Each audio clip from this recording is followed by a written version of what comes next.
오늘 우리에게 주신 하나님의 말씀은 로마서 8장 31절에서 39절 말씀입니다.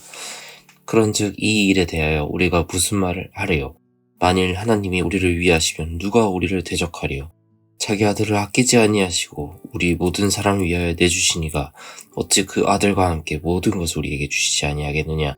누가 등이 하나님께서 택하신 자들을 고발하리요? 의롭다 하신 이는 하나님이시니 누가 정죄하리요? 죽으실 뿐 아니라 다시 살아나신 이는 그리스도 예수시니 그는 하나님의 우편에 계신 자요 우리를 위하여 간구하시는 자신이라. 누가 우리를 그리스도의 사랑에서 끊으리요? 환난이나 공고나 박해나 기근이나 적신이나 위험이나 칼이라. 기록된 바 우리가 종일 주를 위하여 죽임을 당하게 되며 도살당할 양같이 여김을 받았나이다 함과 같으니라. 그러므로 이 모든 일에 우리를 사랑하시는 이로 말미암아 우리가 넉넉히 이기느니라. 내가 확신하노니 사망이나 생명이나 천사들이나 권세자들이나 현재일이나 장래일이나 능력이나 높음이나 깊음이나 다른 어떤 피조물이라도 우리를 우리 주 그리스도 예수 안에 있는 하나님의 사랑에서 끊을 수 없으리라. 아멘.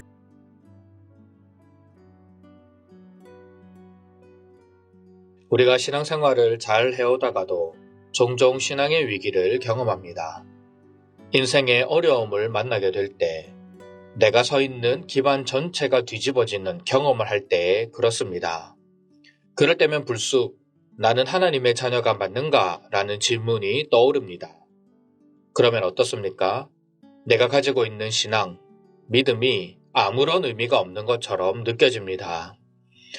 어떨 때는 신앙생활을 잘하고 믿음이 뜨거울 때도 이런 위기를 경험합니다. 내 속에 또 다른 목소리가 들리는 것이죠. 네가 무슨 리더라고 할 수 있어. 너 겉과 속이 완전히 다른 사람이잖아. 이런 목소리에 우리는 괴로운 시간을 보내기도 합니다. 로마서 8장 말씀은 바로 이런 상황 속에 있는 그리스도인들을 향해 주어진 하나님의 선언입니다. 특히 오늘 본문은 확신에 가득 찬 바울의 고백으로 많은 그리스도인들에게 위로와 힘을 주는 구절입니다. 오늘 이 말씀을 통해 현실의 여러 가지 어려움으로 인해 신앙의 위기를 경험하고 있는 저와 여러분들에게 주시는 하나님의 음성을 들을 수 있기를 원합니다. 첫째로, 우리는 삼위 하나님께 뿌리를 내릴 때 진정한 확신을 가질 수 있습니다. 바울은 그리스도인들이 신앙생활할 때 경험하는 여러 어려움을 묘사합니다. 본문 31절을 보십시오. 우리를 대적하리요.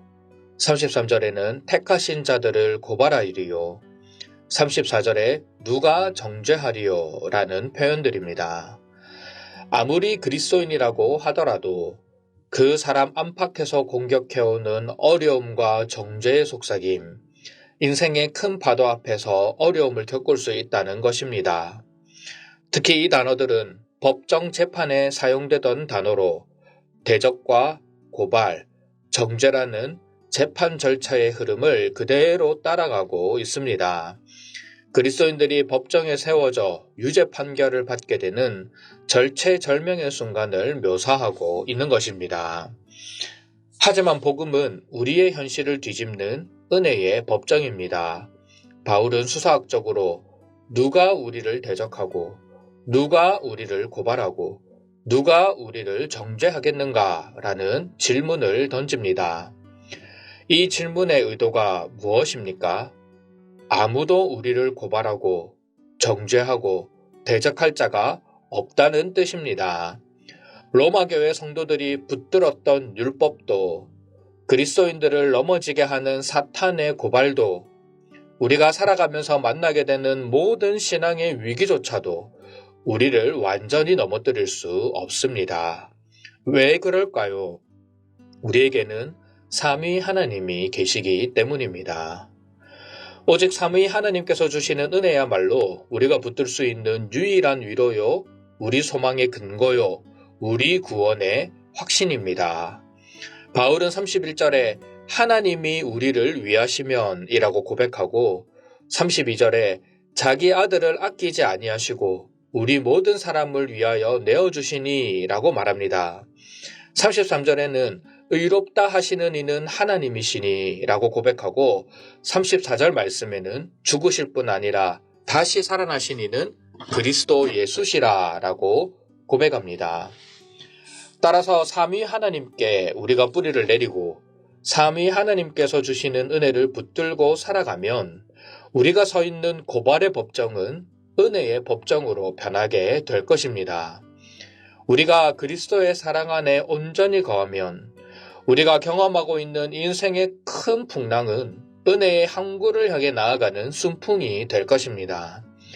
우리가 성령 하나님께서 주시는 확신 위에 굳건히 선다면 우리가 느끼고 있는 신앙의 위기는 주권적으로 역사하시는 은혜를 누릴 수 있는 하나님의 광야가 될 것입니다.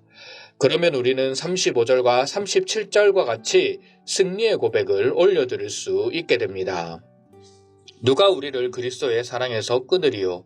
환난이나 곤고나 박해나 기근이나 적신이나 위협이나 칼이랴.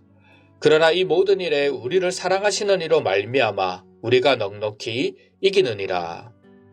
아무리 우리가 신앙의 위기를 지나고 있다고 할지라도, 아무리 우리의 믿음이 흔들리고 구원의 확신이 옅어지는 문제 속에 있다라고 할지라도 우리가 삼위 하나님께 뿌리를 내릴 때 이 모든 것들을 이겨나갈 수 있습니다. 이것이 본문이 우리에게 주시는 첫 번째 은혜입니다. 그렇다면 우리는 이 은혜의 확신을 진정으로 누릴 수 있을까요? 휘몰아치는 인생의 풍랑 속에서 위태하게 떠있는 작은 배와 같은 상황에서 끊임없이 나의 내면에서 스스로를 정죄하며 참소하는 영적인 전쟁 속에서 내 안에 충만한 확신을 붙들 수 있겠습니까? 이에 대한 대답은 그렇습니다입니다. 우리는 삼위 하나님께서 주시는 진정한 확신과 사랑을 경험할 수 있습니다. 바울은 8장을 마무리하면서 38절에 이렇게 고백합니다. 내가 확신하노니. 이는 아주 확신에 찬 고백입니다. 나는 정말 확신합니다. 라는 뜻이기 때문입니다. 여기서 말하는 확신은 헬라어 원어를 보면 완료 수동태로 기록되어 있습니다. 완료형이라는 것은 과거에 어떤 사건이 완료되어 그 결과가 현재까지 지속되고 있는 것을 뜻합니다. 수동태라고 하는 것은 자신이 하는 것이 아니라 외부로부터 오는 것을 뜻합니다.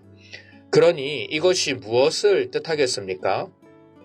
확신이라고 하는 것은 내가 가질 수 있는 것이 아니라 외부에서 임하는 것, 즉 삼위 하나님께서 부어주신 은혜라는 것을 의미합니다. 그리고 과거의 한 시점에서 일어난 일이 지금까지 영향을 미친다라는 것은 우리가 예수 그리스도의 십자가를 나의 사건으로 믿고 받아들이는 그 순간부터 이 확신은 우리에게 주어졌고 계속적으로 영향을 미친다라는 것을 의미합니다.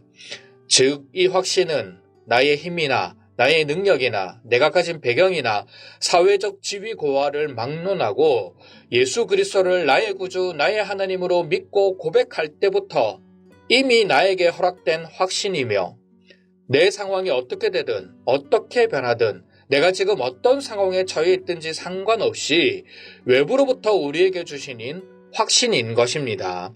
따라서 우리는 삼위 하나님께서 주시는 진정한 확신과 진정한 사랑을 누리며 경험할 수 있습니다. 그래서 우리도 바울과 함께 이렇게 고백할 수 있는 것입니다.